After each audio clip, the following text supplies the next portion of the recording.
Жарнамасы жер жарған ресейлік алкоголь өнімдеріне Қазақстанда да сұраныс артып тұр. Бүгін мәжіліс депутаты Азат Перуашев осы мәселеге қатысты қынжылыс білдірді. Айта кетсек, парламент мәжілісінің жалпы отырысында халық денсаулығы және денсаулық сақтау жүйесі туралы 2009 жылы қабылданған кодекске өзгерістер мен толықтырулар енгізу туралы заң жобасы екінші оқылымда мақұлданған болатын. Құжатта қамтылған бірқатар маңызды мәселелердің ішінде алкоголь өнімдеріне қатысты бап та бар. Осы орайда депутат Азат Перуашев биылдан бастап ресейлік ішімдіктерге жарнама жасауға рұқсат берілгенін сынға алды.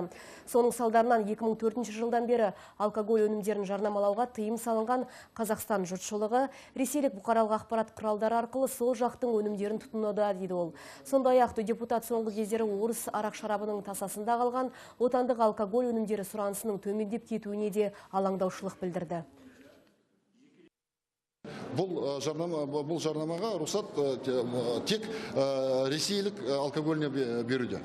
Меніңше бұл заңсыз нәрсе, себебі біз Еуразиялық экономикалық одақ құрғанымыздан кейін біз бірыңғай рынокта тұрмыз. Бұл біздің ортақ, біздің рыногымыз. Сол себептен біз мына жерде өзіміздің отандық өндірушілеріміздің мүддесін қорғауымыз керек деп білемін.